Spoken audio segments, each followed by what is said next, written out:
Okay, and without further ado, we'd like to introduce Talitha, who is a connector, advocate, and community builder. She's a co-founder of Raise Her, community and strategic consultant at Grow Class. She empowers others to dream big and achieve more. And a proud board member with the YWCA and Venture for Canada, Talitha is also a freelance writer, partner to Mitch, and mom to two boys. Rooted in advocacy and connection, she's dedicated to creating spaces where everyone can thrive. She believes in the power of standing up and showing up for others, building a network of women united in mutual support and strength. I'll pass it over to you, Talitha. Thank you so much. I'm going to share my screen and then just organize my multiple desktops here so I can see everyone. Would love if I know it was already asked, but if you could put your camera on, it just makes me feel a lot less alone, like I'm just talking at myself. If you feel, safe and able to do so. That would be really wonderful. I saw someone, I don't know if you're actually in Lisbon, but uh, let me know where you're coming from, and put it in the chat and let me know. I am coming from the wonderful land of Saskatchewan. I'm in Regina, and it is actually, for I think once maybe in our lifetime, not as cold as Ontario. So I'm going to take that as a major win for this little folks here in Saskatchewan. So today I am going to be talking to you about customer psychology, why people buy, stay, and pay, or what I like to call the undying importance of understanding the customer journey, aka what I learned about marketing from my 5-year-old. We're just going to really break it down, you know? Kingston, Toronto, Mississauga, wonderful. Please keep sharing in the chat. So, before I begin, I'm just going to share a little bit more about myself, because these aspects of my identity really inform where I come from, how I show up in this space and in other spaces, and the examples that I use throughout this presentation. So I am Talitha. I am a cisgendered, able-bodied, white settler woman, and I use the pronouns she and her. I live on Treaty 4 territory, which, as I said, is Regina, Saskatchewan, and that's the homeland of the Métis Nation. I want to begin by acknowledging that the work that we do at Grow Class is all about learning and unlearning and growing and experimenting and trying. And that really happens on the shoulders of those who have come before us. So growth only happens when we listen and when we listen to and learn from the many voices and lived experiences that are out there. I am proud to own the following titles. Some of those were already shared, but I realized actually my bio has since changed a little bit since I had sent it for this workshop. So I'll just give you a brief recap. So I am actually now, as of last Monday, the Senior Manager of Impact Partnerships and Government Relations at Grow Class. I realize that's a mouthful, and we're all kind of figuring out what that still means, but we'll go with the flow with that one. If you're not familiar with Grow Class, we are an inclusive online growth marketing and AI education platform and community. In our 6-week hands-on certification programs, we cover SEO, we cover email marketing, analytics, copywriting, customer psychology, AI, and much more. It's designed for marketers, entrepreneurs, founders, freelancers, and overall career pivoters. Grow Class is taught by expert instructors with real world experience, who themselves are constantly learning and testing and growing. And, we're all in this together. In addition to the course content, you also get access to a vibrant and extremely active Slack community of 1,900 plus grads and mentors. It actually might be over 2,000 at this point, but at least 1,900. And most importantly, we are known for being the kindest corner on the internet. This picture is taken from one of our celebrations that we had last year. And the individual that I'm actually directly hugging is now my coworker, but I had no idea who she was at that point. But, just went in for the hug, just went for it. And that's really what the Grow Class vibe is like love first, lead with love, and then, we'll figure it out from there. I am also the co-founder of a for impact feminist and leadership organization called Raise Her, and these are the vibes. No, I'm just kidding. We're not a bunch of witches. I mean, I love witches. If you're a witch, congratulations. But that is not the vibe that we have. It's more like this. I'll use a few examples from my time building this community throughout this presentation. So more on that later. Just wanted to give you a heads up. If I'm talking about two different organizations, that's why. I'm also a podcaster, a freelancer, an activist, a wife, a lover of true crime, podcasts, and show tunes, which maybe seems like a contradicting thing. I'm also a board game enthusiast, a self-taught tea connoisseur, and hopefully a good friend when I find time for it. This is all to say that I really love people. I love talking to people. I love understanding how people work and how they function. And that work, life, and studies, they all kind of blend together in my life. And so that's why I share all of that with you so that these aspects are all part of what will come out today. But if you need to know anything about me right now, it's that I am deep in my mom era. This is, if anyone is familiar with, a parenting era, it's not for the faint of heart. And I've learned a lot about human psychology from it and how to apply that to marketing. This is actually me hosting a workshop at Unity in the Prairies in Saskatoon. And that little special package in my arms is my, at that time, 3-month-old son, Vincent. So he comes everywhere with me. He's like the cutest accessory that no one knew they needed, but now they do. And this is my eldest son, Haven, and he humbles me on a daily basis. Children are ruthless marketers. Even if you aren't around them yourselves, I know that you've seen them in action, whether it's at the grocery store, at a park, or you have your own, and so you are in the trenches. I know that you know how they work. They know their audience very well. They test boundaries constantly. They repeat messaging loudly often, and they are not above a good dramatic tactic to get what they want. Their mindset is curiosity first, no shame, always testing, constant feedback loops, and wildly creative problem solving that honestly I would have never come up with myself. They will put their faces right down to the problem and figure it out, as you can see Haven doing in this little video. You can actively see their mind working and trying to figure it out and what's going on. They'll ask why a million times, reframe their pitch on the fly. So, I didn't forget it. I just didn't remember. And they'll find a workaround faster than most grown-up marketing teams can, which is very impressive. Watching my child navigate life has made me a sharper and more empathetic marketer. And it's reminded me that people don't always say what they want, but they will show you. That repetition works, but only if it feels personal and empathetic. And curiosity builds connection, and connection builds trust. I'm going to tell you over the next less than 2 hours, I'm going to tell you about 3 key factors of your competitive edge and 3 ways to get folks to engage with you by following 3 rules of great customer interviews. I didn't plan it for it to work with 333. It just did. And that is the beauty of what we're going to be talking about today. It just works out in your favor sometimes. We're going to be bringing the little kid energy into our marketing, more curiosity, fewer assumptions, and really a bold willingness to get a little bit weird and a little uncomfortable. Go jump on a trampoline while holding your Batman. Just, get in with it. So first, I'm going to invite you to take a little journey with me. I want you to be in the right mindset before we dive in.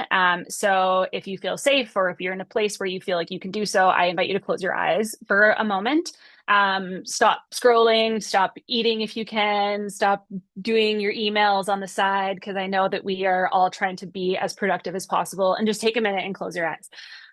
And I want you to think about the last time that you truly felt seen by a brand. Maybe it was an ad that really spoke your personal language. Maybe it was a product that solved a problem that you didn't even know you had. Maybe it was something small, like a handwritten note or a funny confirmation email, maybe a TikTok that made you laugh at exactly the right moment. Now, just zoom out of that for a minute and think about the full experience. So, did it feel seamless? Did it feel personal? Like they actually got you, like they understood you through and through? What made you trust them? And what made you come back?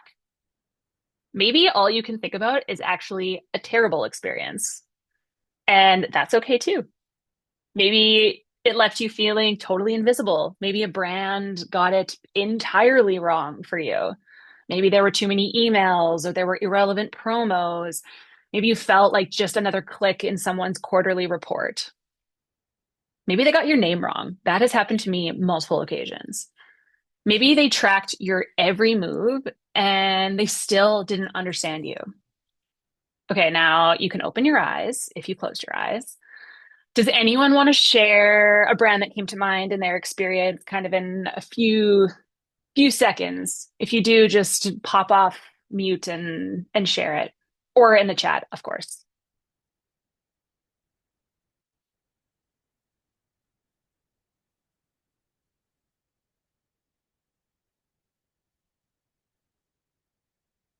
I'm really good at holding space, so I'm just going to sit in silence for a minute.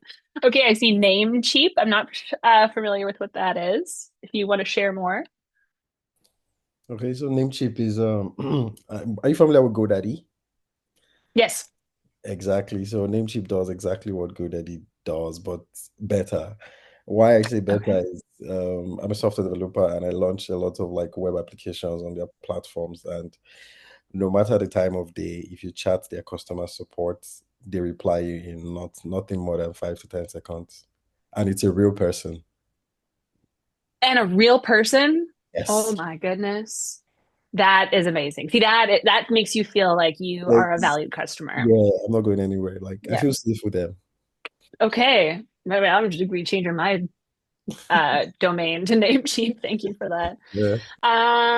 A gym that I go to sends personalized emails after every workout. Ooh, that's cool. Do you want to expand on that?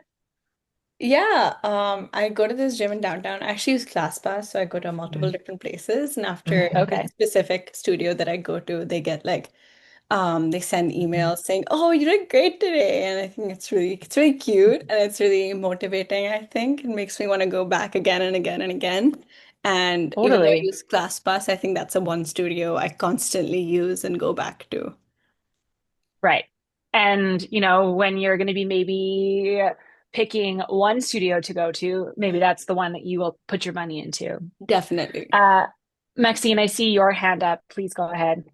Yeah, I agree with that gentleman about Namecheap. I've been with Namecheap Ooh. for 4 years, and when he said it, I said, yeah, I'm not a software developer, but each time I've had an issue with Shopify or whatever, there is a real person there. And, you know, sometimes, I just took it for granted that everybody does this, but he's right, they don't. And in no way do I work with them or I'm going to advocate, but they are so worth it and their prices are beyond anything else. So I just wanted to verify what that gentleman said.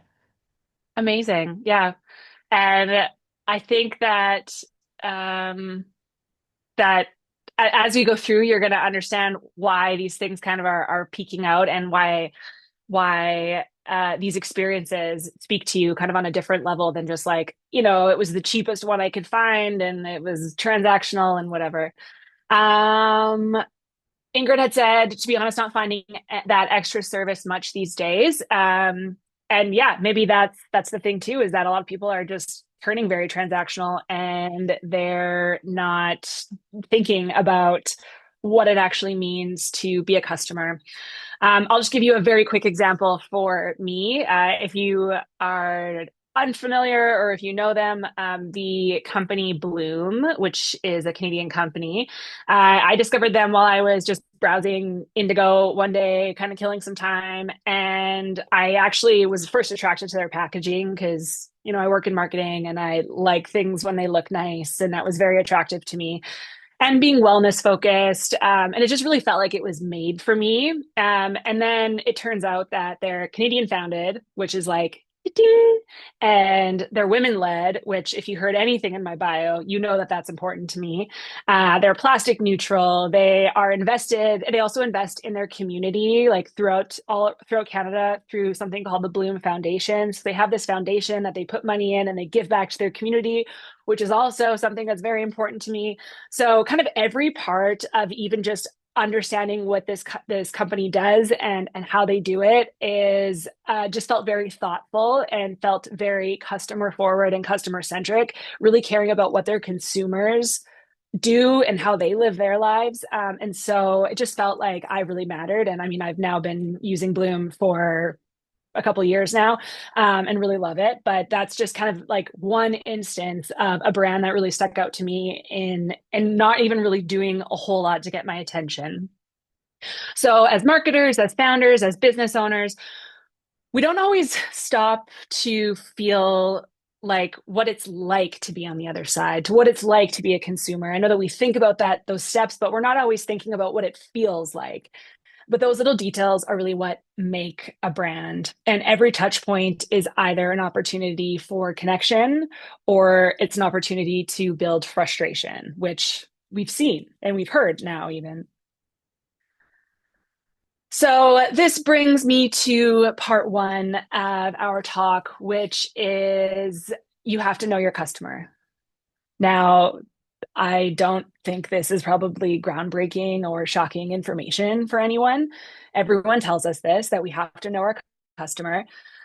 So if you know this, what did you do last week to get closer to your customers? What actionable steps did you take to learn what's in their heads?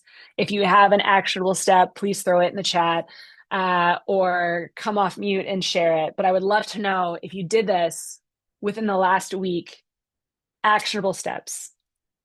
Okay, so many of us struggle. Oh, you have one. Oh my goodness, perfect. Please go. So we're a care companion app for anybody that's nonverbal. So our primary market base is like families, which we've reached out to very early on in development. But our secondary market as well is any care centers, right? That, take care of these individuals. So what we started doing is just literally door knocking, because we started by emailing people, but we're just another email, right? So we don't know if they read it, if they truly read it or not. So we realized we weren't getting a good response rate from the emails. So we just started door knocking. We grabbed the flyers of what we're doing, and we just literally go to the clinics, the offices, the care centers, and just trying to talk to the front person, trying to get to maybe one caregiver, just kind of share the story and show them the value proposition. We actually are seeing a lot better reception that way. We're say maybe about 25 to 30% of them actually call back and actually want to do a demo call with us. So yeah. That is incredible. I'm going to come back to you. Can you tell me, I can't see who's talking. Like I don't see your name. Can you tell me your name and I'm going to come back to you? Yeah, my name is Mohammed. I'm with Moro. Mohammed. Okay, perfect. Cool. Okay, wonderful. Thank you for sharing that. Victor, I see your hand up. Correct. Last weekend, I went to check in on a few of our restaurant partners just to find out how they're doing. Whenever winter comes like this, demand normally slows down for them. So I happened to find out that few restaurants had a QR code going for their menus, and other restaurants didn't have. The other ones didn't have QR code. So I asked, what is this? What are you doing with this QR code? How are your customers are receiving it? One of them said actually it helps with the menu for them to just see it immediately before the waiters, bring the paper menu to them. Instantly, that just resonated with me. I was like, okay, so what if this we could actually have your menu um, that you already have deep linked on the list here? What if we just have it pop out whenever they scan the QR code, they just see the rails of your menus opposed to the paper like menus. And the restaurant, the owner was like, yeah, that is really sick. So I had to call my CTO and I told him, he said, no, we're not going to settle on this yet. We're just going to ask few other restaurant partners and see if they are on board with it. So Yeah. we ended up asking every single one of them. We are like, yeah, this would really help because most of the diners, when they come in, they're like, and what really looks good on the menu? They don't know. But when they go on Delissio, they will see the videos, but it will be easier for them to just scan the QR code and boom, they just see the restaurant menu. So that's one of the things I did this weekend, and Good for you. was it was another eye opener in an area that we never even saw was like a blind spot. So Because yeah, you asked, right? You asked yeah, what was going on and you found a pain point. So yeah, thank you so much.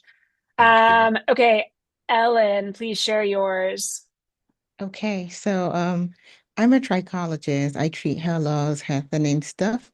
And instead of sitting in my clinic or in my space for people to come to me, I thought about partnering with salons because people already go there and then they also have the trust with their hairdressers. And then it also gives them the one-time whole experience. Aside the value I add to the salon by coming in as a professional, people also feel comfortable that in one space I can have access to a professional and also have my hair styled. And so this is what I am actively doing, trying to partner with salons. I have some partnerships. I'm still working on getting other partnerships as well. And that's how I get closer to my customers.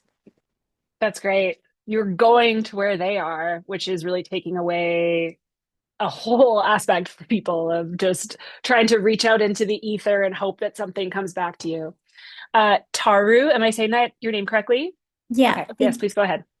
So I run STEM workshops with girls, and usually I post on social media, and it's word of mouth, and parents would tell other parents, and that's how students come to my workshops.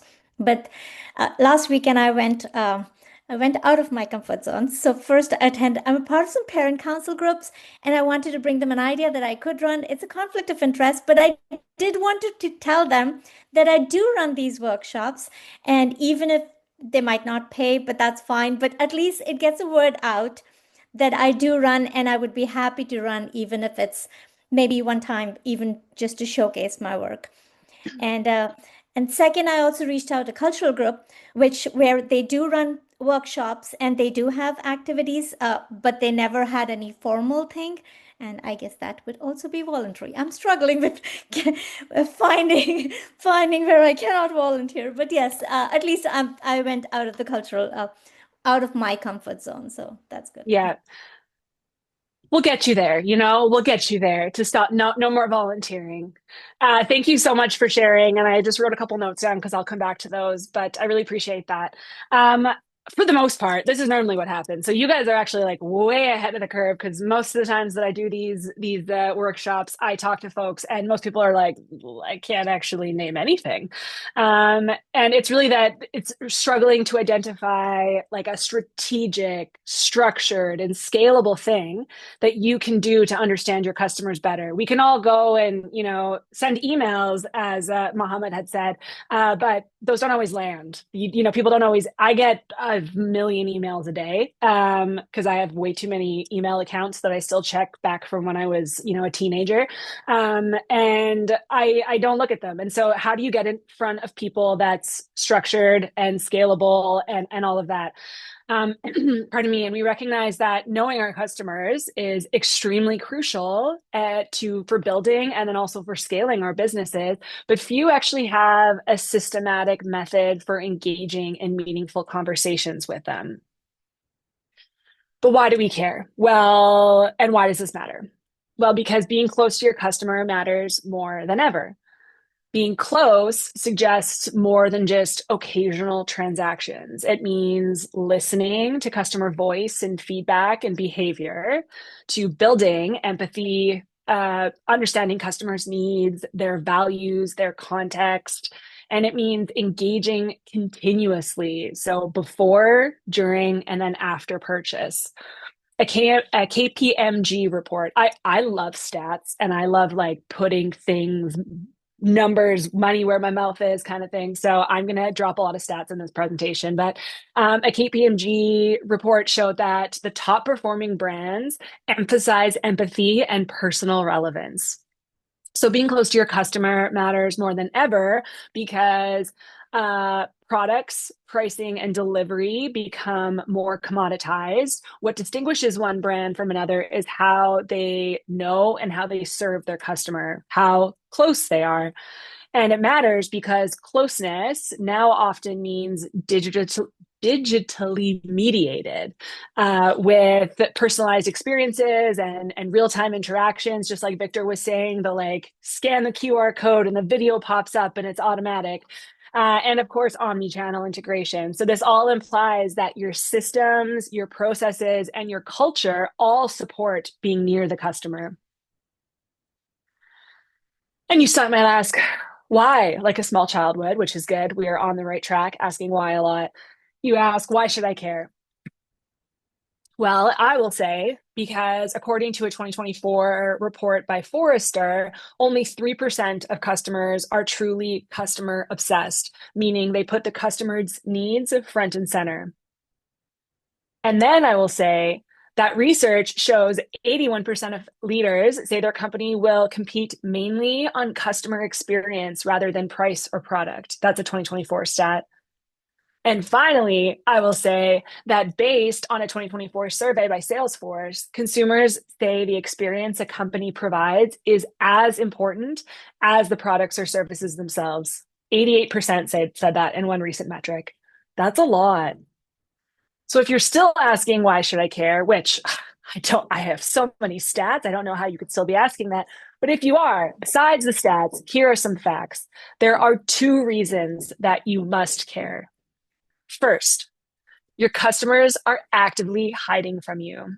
In 2025, marketers and founders and business owners face challenges as customers are increasingly leaving platforms like Meta due to privacy concerns, due to mental health issues, and a desire just for more authentic interactions. This shift really complicates our ability to connect with potential customers. And reason number 2 is that your customers are hard to track, and frankly, they don't want to be found. If anyone here allows app tracking, please put the weirdest emoji that you can find into the chat, if you allow it.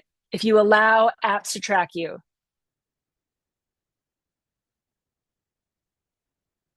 I'm going to guesstimate that very few actually allow it. Please put a weird emoji in the chat, though, if you do allow. I would love to know. Oh, sorry. The one that humbles me every day, just banging on the door. Okay, so seeing no weird emojis, I'm going to say that few actually allow it. And the research actually really supports this, that only 4% of iOS users in the US permit app tracking. I don't. If that thing comes up, absolutely not. You don't need to know what I'm doing with this app. You don't need to know where I am or what's going on. I don't need you to report back on it. This is all to say that your customers don't want to be found. But they haven't disappeared entirely. They're still around. Where are they going? They are heading to dark socials. Dark social, if you haven't heard of it or you don't understand that term or it's new to you today, dark socials refer to content shared through private channels. So that's DMs, emails, WhatsApp, Slack, Discord, messages on Zoom, for Zoom videos, all that sort of thing, where tracking is extremely limited. What doesn't help is that Google Analytics attributes dark socials to direct traffic. Not helpful at all.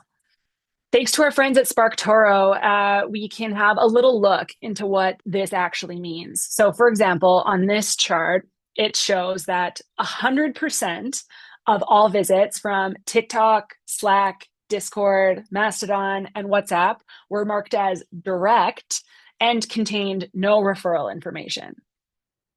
75% of visits from Facebook Messenger contain no referral information. This does not appear to strictly related to browser choice, device type, or even web versus app. It's just kind of across the board for Messenger. Instagram messages, so DMs, as well as public LinkedIn and Pinterest posts are also missed substantial portions of referral data, which is, I mean, according to this, 30%, 14%, and 12% respectively. And a smaller amount of traffic was misattributed to direct by Reddit post, LinkedIn DMs, and then Twitter DMs. The only ones providing referral data, YouTube, public Instagram profile links, public Facebook posts, and tweets appear, all for now, we're not sure, to provide referral data in most, if not all cases. So what does this mean at face value? Totally unhelpful information if you're trying to track marketing success, if you're trying to see where people are coming from, how they found you, what links they're clicking on, who's telling who about what. These are micro communities where brands, they can't lurk and they can't measure behavior directly. So what should you do about it? You need to know where they're going. And how do we do this? Well, this brings us to part 2 of our talk this evening. We need to talk to them. The ways that we were super data-driven growth hacker marketers going in the back end of Meta or Facebook and, you know, looking to see where everyone is coming from and being able to create an entire marketing plan on that alone is not going to cut it anymore. In a world where it is super easy to spin up websites and content and brands, the companies that understand their customers and listen to their customers' needs will win. Specifically, with AI enabling rapid content creation and competitive advantages come from 3 key factors. First, connecting with customers. Second, understanding their needs. And third, building relationships. Elements that are unique and they cannot be easily replicated. So how do we do it? There's 3 things that we're going to do. And this is where you're really going to put your toddler hat on. So first, you are going to ask why a lot, aka you're going to conduct customer interviews that work. So as I mentioned, toddlers, small children ask why until you either cry or you confess the truth. And you're going to do the same thing, but with empathy, with structure, and with curiosity. It's that relentless curiosity that small children have that exactly is what we actually need to go forward. And one way you're going to do that is through customer interviews. We say that we should do them.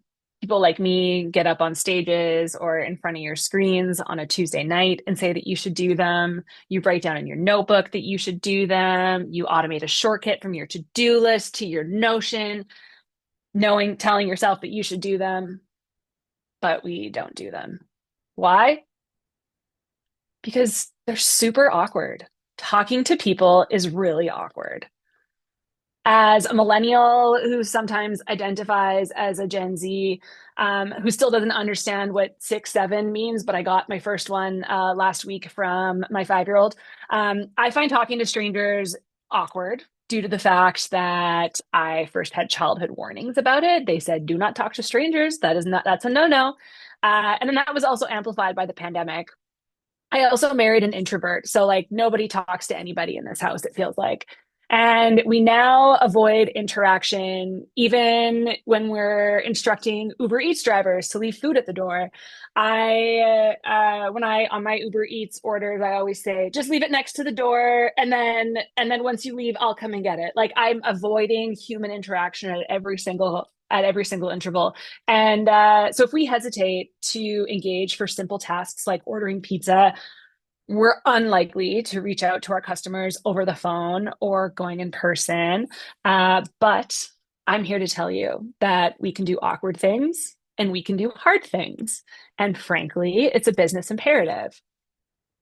Because guess what? Your competitors aren't going to do it either. So if you're the only one who's actually listening, you win. So now, with all of that being said, we're going to take a few minutes. I want you to ruminate on the question of what do you need to learn from your customers? Think about a challenge that you're facing in your marketing right now. So something you don't have a clear answer to. It could be what's keeping people from converting. It could be what value our customers actually getting from us. It could be what do your most loyal customers wish you offered? Maybe it's what would make our newsletter more valuable. Whatever it is, capture at least one challenge. You need that to go forward for the rest of the session. I'm going to give you a quick example. So from Grow Class, one of our biggest competitive advantages is that we have over 1,900 customers in our Slack community. We are in there every single day having real conversations. It's like a constant stream of micro customer interviews. And yes, we will, of course, still schedule proper one-to-one interviews and have those conversations. But that ongoing feedback loop gives us daily insight into what our audience actually needs, what they're stuck on, what they're loving, what they wish existed. But here's the key. We don't just talk to people aimlessly, we talk with purpose. So you need a goal. You need something that you're genuinely curious about, something that customer insight can help unlock. And then that's what turns random chats into real strategy. So take a few minutes. What's a question customer insight could help you solve? Write just one down, and then that'll carry us through the rest of the session for this evening. I will give you what our founder likes to call awkward therapy silence, and take a few minutes to write that down, and then I'll ask folks to share. If you have your problem, if you have your challenge, please put it in the chat if you want to. We will be sharing these later on anyways. But yeah, please feel free to put it in the chat. I'll give you a couple more minutes to think about it. Okay, I'm seeing so many in the chat. Kendra, I'm not sure if I am your target audience, but I will eat vegan if it tastes amazing. So just so you know. Thank you very much. I actually, this is like not at all a part of it. I went on a bachelorette trip for a bride who is vegan with two other vegans, and then the rest of us were non-vegan. And the two other vegans were like, "We're just gonna cook for everybody," and it was probably the best experience of my life. So, yes. Awesome, thank you. Yeah. I see lots of great questions, great kind of opportunities coming in. So thank you so much for sharing that. I'm going to continue on, but we'll get to those in a few minutes. So this brings us to part 3, which is make it about them. We have to think consistently. What do our customers want? What do our customers need? What do our customers crave? How can our customers be incentivized? Instead of thinking of it as transactional, we have to frame it as specifically for customer interviews. We have to think of it as I am asking them for maybe 15 minutes of their time. How are you adding value to them? How are we adding value to their businesses? How are we adding value to their days? It's the old what's in it for me, which we definitely have to be thinking about.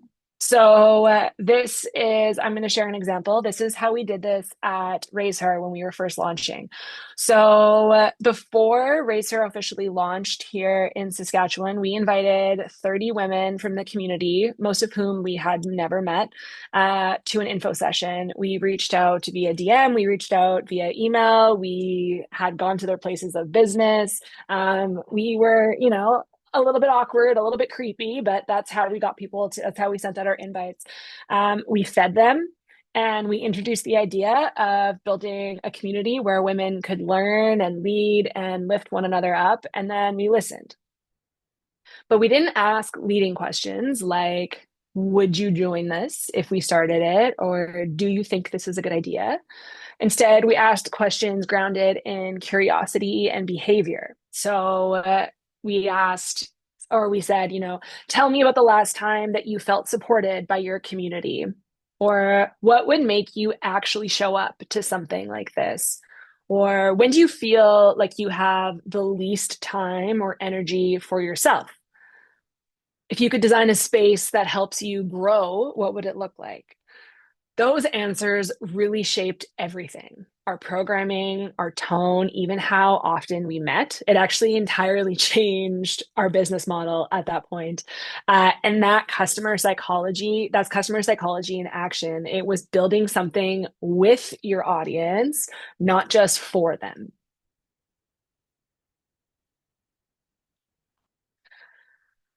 So, to engage others effectively, you have to consider three key aspects. So, one, ego. Acknowledge people's influence and value their experiences sincerely. So, for instance, at Grow Class, instead of generic thank you emails after interviews, we invite participants to review content, audit courses, or share feedback that we actually take into consideration and we actually put forward, making them feel appreciated and involved. This isn't about fanning someone's ego and, talking them up. It's about actually praising them and thanking them for what they're doing and how they provided feedback and how they showed up and their experiences that they have in their life that actually led them to this moment. The second is early adoption. So this is incentivizing participation with fun early access opportunities like beta testing or previews. I'm sure if you are a tech founder, you've done this in some way, shape, or form. I think everyone and their dog had a startup. I had friends who had startups throughout the pandemic. And this is something that they continuously shared and did was offer these beta testing to first access and new features and that sort of thing. And the third is exclusives. So providing tangible rewards that feel exclusive that can't be purchased. So for instance, our founder, Sarah Stockdale at Grow Class, you can't buy a coaching session with her, but we do give them as thank yous for doing customer interviews. So I don't want to see any more $25 Amazon gift cards. You need to do something that feels a lot more exclusive to what your business actually is. Sorry, there are lots of messages coming through. If I'm missing anything in particular, just get off Zoom or get off mute and just shout it at me because I can't read and present that quickly. Okay, so before we move ahead, I just want to do like a mid-talk recap. So one, our customers are hiding and they're getting harder to track. So we have to talk to them. We wrote down one opportunity or problem that we want our customers to help us solve by talking to them. And we know how to get them to talk to us. So using ego, early adoption, and/or exclusives. Now it's time to actually interview our customers and design those interviews. But first, I want you to know this. This is a disclaimer. The rule of customer interviewing is that everyone is lying to you. Now that might seem, I don't know, shocking or depressing or like, why is this chick on my screen telling me that everyone's lying to me? Let me explain. People say you shouldn't ask your mom if your business is a good idea. But why? Aren't moms the most supportive and loving people? Don't they want to see you succeed and be the all-stars that they know you can be? I know that's how I am. I'm my children's number one cheerleader. But your mom and everyone else, if you ask if your business or your product or whatever is a good idea, they will lie to you because the question invites everyone to lie to you. No one means to be malicious. Usually, as humans, we want to make other people feel good and validate their feelings, and say give them a pat on the back and say you're doing a really, really great job. But that's not actually helpful in building a business or a product or a feature that will be successful.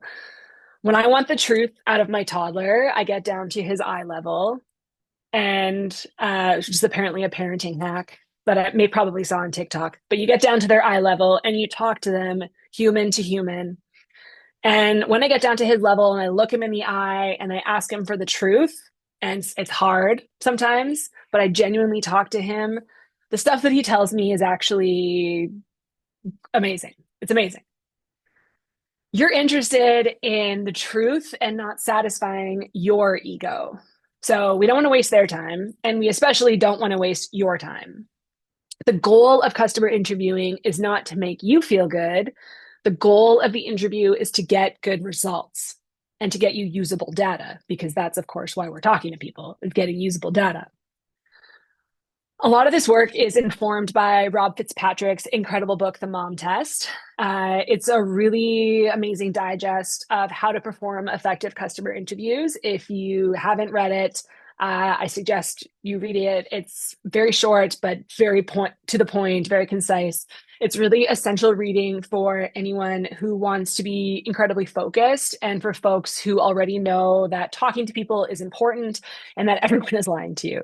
If you know that, I mean, now you do, because I told you that everyone is lying to you. So now you can go and get the book, or read the book, or find the book, or follow Rob, or do anything and learn from him. So in this book, Rob outlines 3 rules for customer interviews. And to demonstrate these 3 rules and to walk you through it, I'm going to use a scenario I have created called the pizza party pitch. So the scenario is that you want to start a new business, a build your own pizza night delivery kit. You are pumped. You think it's brilliant. And naturally, you run it by your friend Bree, because Bree loves pizza and posts about it every Friday, and shares all about pizza night and loves pizza night and talks about pizza night every Monday morning. So for 2 scenarios, I'm gonna use scenario 1, the sales-led pitch mode. So you're in sales mode and you call Bree, you're super excited, and you say, hey, I'm thinking of launching a Friday night pizza kit. It comes with dough and toppings and even themed playlists to listen to while you're making your pizza. And there's drink pairings and there's movie suggestions to watch while you're having your pizza. Each Friday will be a new flavor, and we'll feature local products from different vendors and retailers right here in Saskatchewan, because we have the best pizza. Like, imagine a Saskatoon berry pizza paired with a Pile of Bones white IPA. Would you buy it? And Bree, being a good friend, says, oh my God, yeah, that sounds so fun. That sounds amazing. Perfect idea. You hang up the phone and you feel amazing. You start thinking about a logo, you get some fonts, you secure the Instagram domain or page, you get the domain, you go into Namecheap, is that what it was called? You get the domain, you start building your website. But Bree never actually said that she needed a pizza party planning kit for Friday nights. Oh, Judy, you're having a pizza night right now. I'm so jealous. All right, so scenario 2. We're going to try that again, but we're going to do toddler style curious mode. We're going to get down to their eye level, and we're going to talk to them. So before you even tell Bree about your idea, you get metaphorically down to her eye level, and you slow down and you say, hey, what do your Friday nights usually look like? How do you usually do pizza night? What's annoying about it? Have you ever tried making pizza at home? What do you wish existed to make it easier or more fun? And here's what you find out from chatting with Bree. Bree orders from the same local spot every week because it's easy and she's tired. She wants something super easy to make. That's why she orders instead of making something from scratch. She's not in it for the fun of the experience or for the journey. She's in it for the destination. She just wants the pizza.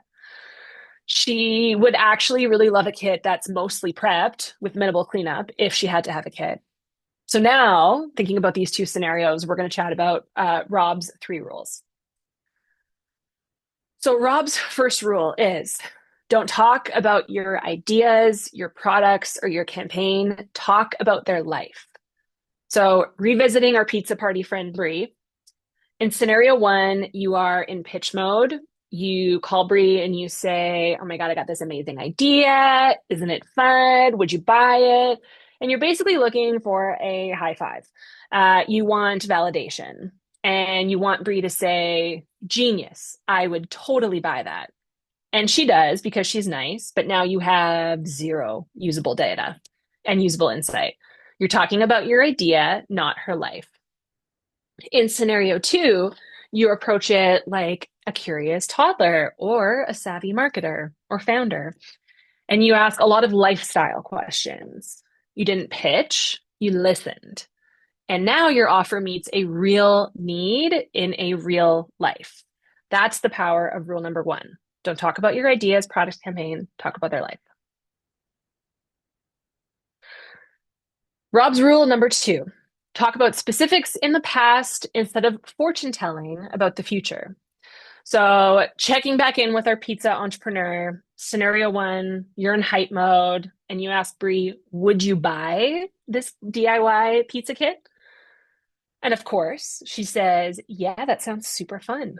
But here's the thing. She's being supportive. She's trying to encourage you. And maybe, just maybe, she's lying to you a little bit. She's predicting a future that hasn't happened yet because she wants you to feel good. She wants you to validate your feelings. And this is how we end up with a launch and a bunch of boxes and no buyers. In scenario 2, you skip the crystal ball and you go straight to real life. You ask Bree about her actual past experiences, specifically with this problem or this opportunity or this situation of having pizza on Friday night. Now you're not guessing, you're collecting evidence. You're being a detective. And what comes up is that you find out, she's tried making dough once and it was an absolute chaos, that she orders from the same pizza place every single week out of convenience because it's on, she knows what to get. She knows the order and she just spews it off very quickly. It's not that she loves it. She gets annoyed when delivery takes too long, and she wishes that there was something easy and fun, but that just didn't take a lot of work because she's worked all week and she's tired on Friday. So instead of asking if she might do something in the future, you're exploring what she's already done. And that's where the insight lives, and that's where the pain points and the opportunities show up. So you're not going to ask, would you buy this? Yes. Can you just go back to your rule number 1? I just want to take a screenshot of that. Oh yes, I'm gonna also have them all on one slide as well. Okay. So you'll have all 3 of them. But yes, did you get your screenshot? Hold on. Awesome. Sweet. Thanks. You're welcome. Okay, rule number 2, talk about the specifics of the past instead of fortune telling their future. So you're not going to ask, would you buy this? You're going to instead say something like, in the past, what have you bought to solve this problem? Other great examples of questions can include, talk me through the last time that this happened, or what else have you tried? A rule of thumb with this is that if they haven't looked for ways of solving this problem already, they're probably not going to look for or buy yours. And last but not least, respectfully, shut up. So the goal of the interview is to not make you feel good. The goal is to get good results. You want to be challenged. You don't aim to be interesting, you're aiming to be interested. So you're going to be curious like a small child, and you're going to learn things that you didn't even set out to learn. Going back to our pizza entrepreneur, in scenario 1, you're doing all the talking. You're pitching your pizza kit idea. You're asking leading questions. Would you buy this? Isn't this amazing? Hoping for a pat on the back. And you hear what you want to hear, but that's not real. In scenario 2, you shut up lovingly and you let Bree talk. And suddenly she's telling you all sorts of things that you never expected to learn. And now you're solving a real problem, not building something for imaginary customers. So with these 3 rules in mind, there's your screenshot again, Victor, if you want it, is rule number 1, don't talk about your ideas, product, campaign, talk about their life. Rule number 2, talk about specifics in the past instead of fortune telling about the future. And rule number 3, talk less and listen more. The idea is that thinking about the three key factors of your competitive advantage, which I've already went over, so connecting with customers, understanding their needs, and building relationships, and using ego and early adoption and or exclusives, those three ways as ways to get folks to engage with you, you'll use Rob's 3 rules of great customer interviews. One more time, don't talk about your ideas, product, campaign, talk about their life. Rule number 2, talk about specifics in the past instead of fortune telling about the future. And rule number 3, talk less and listen more. So building off of your challenge that you're facing, that customer insight could help solve, which you identified a little bit ago, you're going to take another 5 minutes or, 8 minutes, and you're going to write down 3 questions to ask your customers and or ways to engage with them to help solve this challenge. So great questions could look like good questions are asking about the user's pain and not about your product or your service. It's asking about specific behaviors and experiences. So thinking about the past, not the future. Not assuming anything about the user. Don't make any assumptions. Don't lead the customer to an answer. And get them to walk you through situations to observe behavior and how they've problem solved in the past. So great questions could look like, what's your biggest challenge that your audience is trying to solve right now? Or what are they doing today instead of using your product? How are they solving this problem? Maybe it's what's making people say yes or no to your offer. What questions are they asking right before they convert? So is it worth it? Is shipping too expensive? Do I really need this? All those types of things. Where are they dropping off in the journey and why? So maybe there's something cumbersome about getting to the finish line. Maybe what words do they use to explain the value to someone else?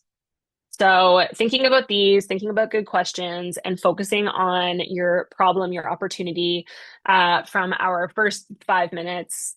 Think about some questions, 3 ideally, that you can take with you in your customer interviews. If you have any questions about this, please let me know. Put them in the chat or just come off mute. But otherwise, I'm going to give you another 5-ish minutes of awkward therapy silence to work on those questions.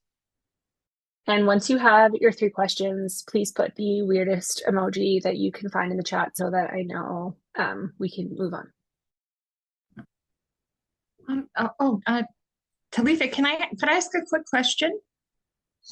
Okay, I find that I'm doing a vegan food business, and when I'm talking to vegans, everybody's usually very friendly, very happy to discuss and happy to answer questions. But I find when I'm talking to non-vegans that asking too many questions, people sort of they assume I'm asking in like a judgy kind of way. And I mean, just because, so vegans, there is a bit of a stigma about that. So I'm just wondering what you might recommend to overcome that. Yeah. Well, I was actually just going to respond to Grace's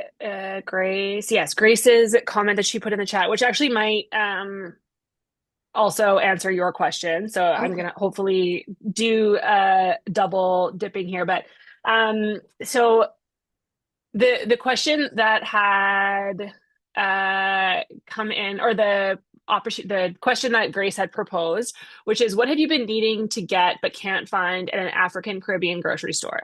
So I love where that is coming from, and it's a really great kind of starting point. However, it does assume that there is a problem that someone is facing that you don't necessarily know that they're actually having. So it's assuming that they can't find something, but maybe they're not even looking. So really breaking things down from like going back to the very, very beginning and asking about the user's pain and not a product or service, or, go back about specific behaviors. So maybe the question for this one is, have you ever gone to an African Caribbean grocery store? What did you buy? And if they say no, well, okay, why would you like why would be the reason for you needing to go to an African Caribbean store? Or what kind of products that would you buy, have you bought previously that solve a problem for recipes that you're trying to create? If you were trying to create this recipe, whatever it is, you're really trying to figure out kind of what their steps are, if they're leading to going to a grocery store or they're not, which I would be curious just to see, Kendra, specifically what questions you are asking, and maybe who and what kind of the demographic of folks that you're looking into, because I understand, I mean, without saying it out loud, I know that there is like a stigma around, like I was afraid to eat dairy dip in front of my friends who were vegan because I didn't want them to make them feel uncomfortable. But that was just an assumption that I made. And they're like, I'm not uncomfortable. It's fine. It's like, that's your choice. And this is my choice. And this is, that's your body. And this is my body. And so really just going back to like the basics of the problem of, and I'm assuming your vegan business is going to serve everybody. So it's going back to figuring out why people would eat vegan. Have they tried it? Like, if they wanted to eat healthier, because I would say generally vegan is like better for people. So if they had wanted to eat healthier, like what have they done in the past to eat healthier? And like, and whether it's a meal kit or something, like those types of things of like, what things have they done? If you find out that cooking healthy is like boring, or it's complicated, or it's like, I don't want to eat salad every single day, and that's what I think vegan food is, then there's opportunities to kind of keep digging and finding out more about the behavior. And so it's not even necessarily like, and again, I don't know your business specifically, but it's not necessarily about like the like being kind to animals and the planet aspect of it. If you're talking to a non-vegan, that's probably the route that you want to take, is the like more behavioral of like the benefits for body, mind, soul, and like digestive system and all those types of things. So that's kind of where you're going to want to go. And if, someone's going to make an inference about vegans are judgy, snotty, whatever, then that's on them. But I think that based on how you ask kind of deeper questions and about their experience, because they can't make an assumption about your business if you're asking about their experience, because it's their experience and your business is not actually involved in their experience, if that makes sense. Let me know if you need more clarity on that. But yeah, I think just like going back. Okay, no, that's very helpful. Thank you. That's helpful? Okay. Yeah. Oh no. Sorry, I just tried to screen grab this whole thing. So now that you have your 3 questions, you're going to be put into some breakout rooms. I would like you to give a 30-second introduction, very, very brief, about your business or the company that you work for, what challenge you are addressing, so they have a little bit of context. And then your group or your team members, using kind of everything that we learned, you're going to come up with 3 questions that you would ask in this scenario to engage customers. Keep your original questions to yourself. Don't share them. The idea is that you're going to leave with 6 new questions to ask to engage with your customers, to engage with your users, to be able to, read their minds, so to speak. So really quickly, again, recapping before you go into breakout rooms, is 30-second introduction. What challenge are you addressing? And then As a participant listening, you're going to say, okay, so here are some questions that come to mind kind of immediately is like, here's a good question to ask about this. Here's a good question to ask about this. Thinking about Rob's rules of customer interviewing. And the idea, again, is that you're going to have your 3 questions that you just built, and you're also going to then come away with extra questions that you can then take into, I mean, I'll give you next week. You don't have to do it tomorrow. You can start next week. Any questions before we go in?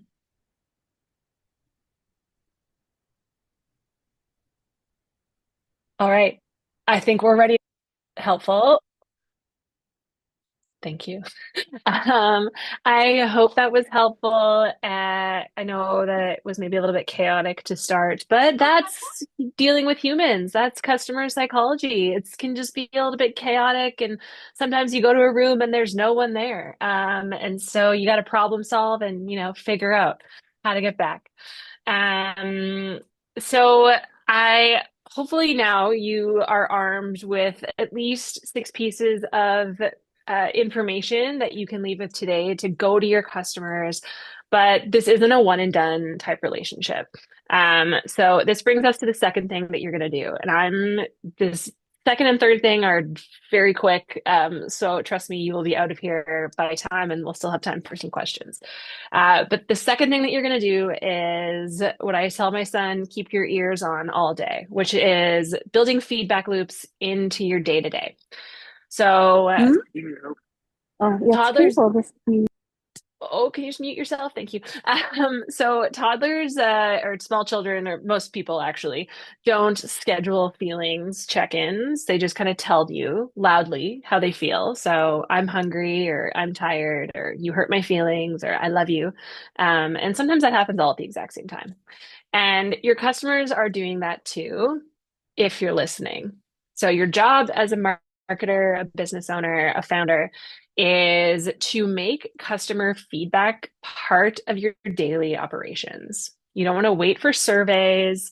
You're going to watch TikTok comments. You're going to scroll the DMs. You're going to notice the review section. You can search on Reddit. You can use Slack, DMs, post-purchase surveys, beta groups, all of these types of things, but you need to make it continuous, not quarterly. The thing that happens most often is that we do customer interviews one time during the year and we ask way too many broad questions and then they go away and we never talk to them again. So the goal is, how do you do this consistently? How do you have consistent feedback loops that are built into the structure of your business? Well, remember when I said that Grow Class has a very active Slack channel? In a given month, our Slack community exchanges more than 190,000 messages. So when I say active, I mean active, engaged. We are not fudging the data.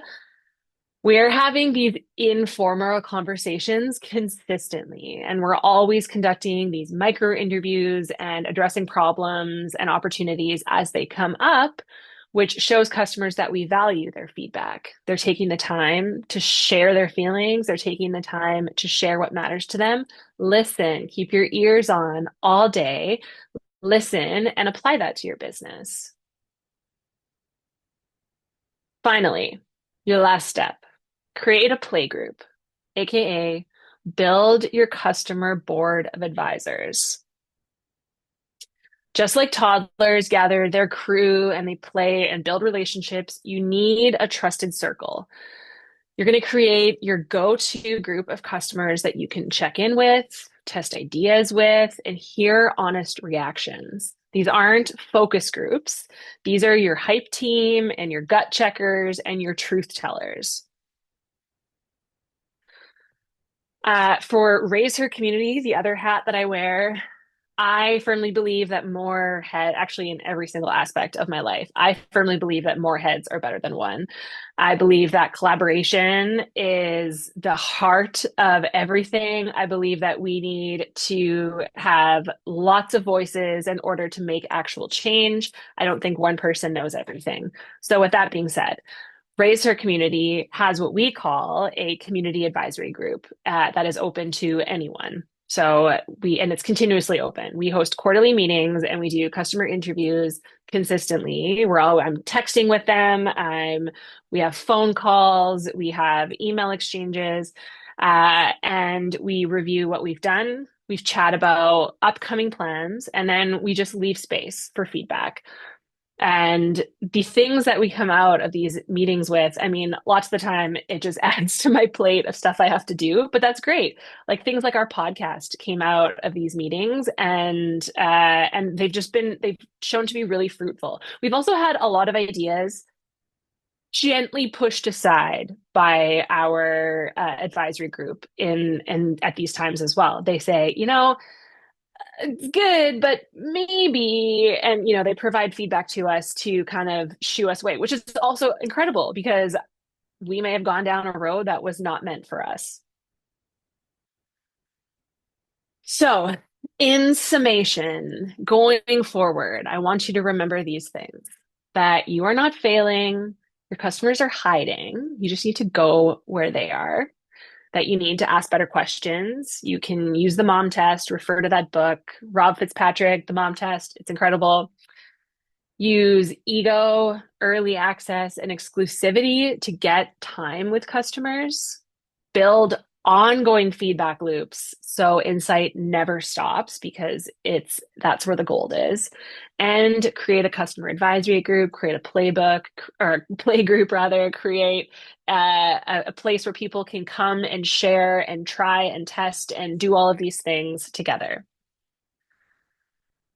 I want you to go forth and give a crap about your people and give a explicitive about how people are engaging with you, what they're saying to you, all of that. And I want you to talk to them all of the time, because that is how you are going to get people to pay and to stay and to buy. Before I open it up for questions, I'd be remiss if I didn't share with you that we currently have government funding that has been made available to us through Upskill Canada and powered by the Government of Canada. We are in partnership with Jelly Academy and with the Canadian Marketing Association, and we have fully funded opportunities to take Grow Class free of charge. So if you would like to come hang out with us, spend some more time with me, please fill out this survey or this intake form. It'll just ask you a few questions, and it'll be put on our wait list for when new spots come open. And that's about it, folks. Would love to hear questions if you have them, or if you have anything else to share. Thank you so much. This was amazing. I didn't know how much goes into understanding your customers and the power that all of this actually has on the customers, and obviously all of the toddler references.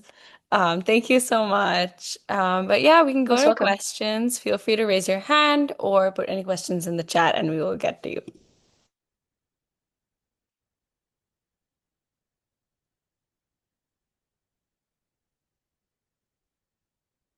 Des, please go ahead. Kay, I'm saying that correctly? Yeah, thank you. That was really great, Talitha. Thank you so much. I appreciate it. Yeah. I'll just say this. I have two businesses that I'm running, but one of them, which is a little bit more pressing, is my daily business that actually puts food on the table right now.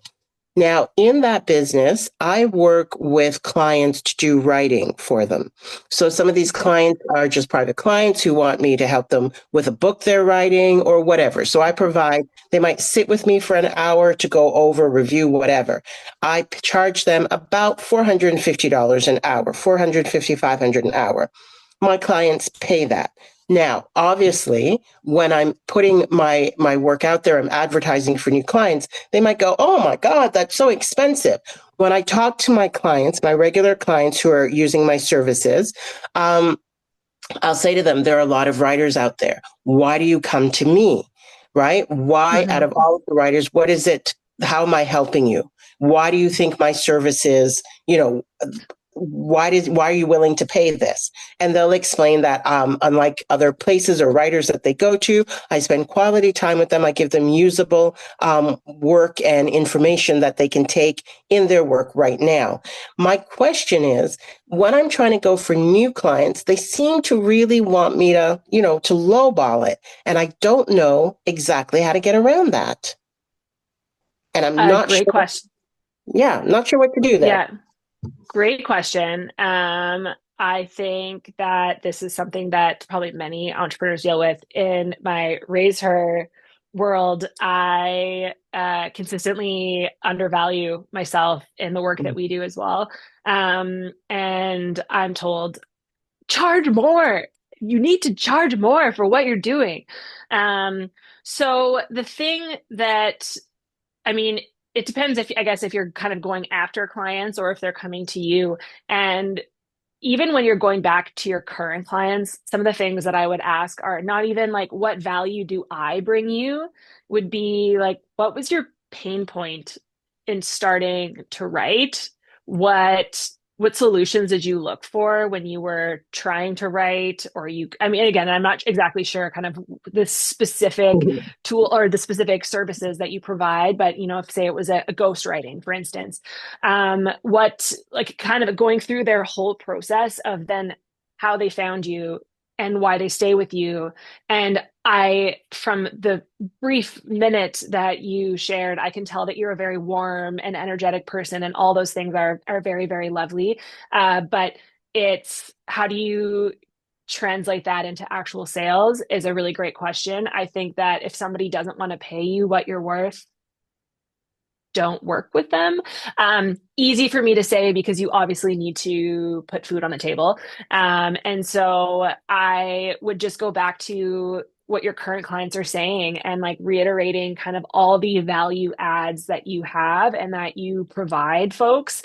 I mean, I think those like when people aren't getting the widget in place of the exchange of money, and so then I get the thing, it's really hard to add to make sure that people understand the value of that. But I think that consistently going through with kind of what you've done with your other clients, and finding out why they work with you, why they stay with you, all of that, but don't put it in a like me frame of mind. Put it in a, what problem were you solving that I then solved for you because I provided these services and whatever else.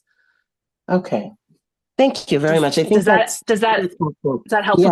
Okay. Yeah. I mean, what I'm trying to do is increase what I'm making per week. It's already very good. Yeah. I'd like to increase that. So I think you don't work with those clients. They take up too much time anyway. I mean, and I know like it's very easy for me to say, just say no to people who are lowballing you because that's easy to say. But I think that like more work of this amount is not actually going to be benefiting you in the long run. And that if you can have work that's like of this amount that, feeds you a little bit more, and maybe you're spending an hour or two with people, like that is quality time. Yeah. Executive coaches charge $1,500, $2,000, $5,000 per session, per 1 hour session. And that sounds like, what you're doing is like executive coaching in the writing realm. So think of yourself as that. Don't think of yourself as, I don't know, less than that, because it doesn't sound like that's what you're doing. It sounds like you are worth far more than what someone wants to lowball you for. And if they don't see that value, that is on them, unfortunately. Nope, I think you're absolutely right. It's exactly what I've been wrestling with. So thank you. So I don't even know if that provides you a solution. I think I just affirmed that you're frustrated.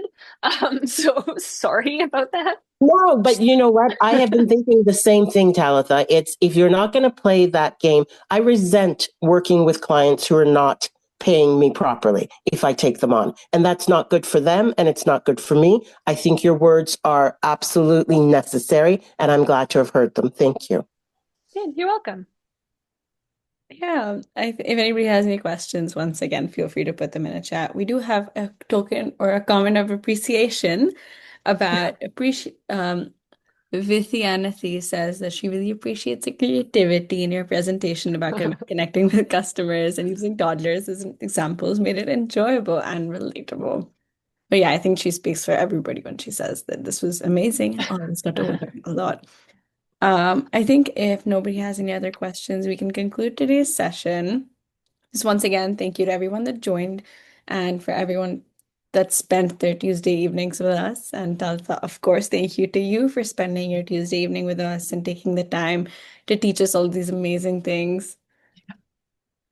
My pleasure. Thank you so much for having me. I put my email in the chat. If anyone wants to reach out, if you have specific questions that we can, jam on, happy to answer. If you're looking for specific resources that I have access to, I will share them if I can.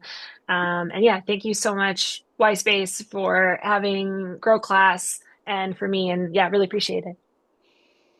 Talitha, thank you so much. This was incredible. Really, really, really appreciate you. Thank you. Oh, I see a hand up. Can I address this? Of course. Was it Kita? Kata, and that was totally accidental, but I don't mind speaking into the space that it was great. The information was fantastic, on point, and I appreciate you. Oh, thank you very much. I appreciate that. Yeah, thank you very much. Yeah, I would like to echo that sentiment. Even as someone in marketing for years, this is still so valuable. So valuable. Oh, thank you. It brings me, why we do this work and why it's so valuable. So thank you. Talking to people, yeah, it can be awkward, but being human. It's necessary. Yeah. Yeah. And I think the more we go the direction of AI, the more we should go human. Because it's unique, therefore. Exactly. And you're understanding AI is spicy autocomplete. So it can, make some guesstimations as to what you want to hear, but it will never replace the human side of it. And that is what people are going to connect to, especially with the amount of stuff that's out now that you're like, oh, that's AI generated, oh, that's AI generated, oh, that's AI generated. And then it just like floods your eyes and you just kind of wash it away. So the people that are going to stick out are the ones that are human. The brands that are going to stick out are the ones that do connect with you on a different level, that are actually filling a need that you have in your life, that aren't just making assumptions, that aren't just spicy auto completing what you want to hear.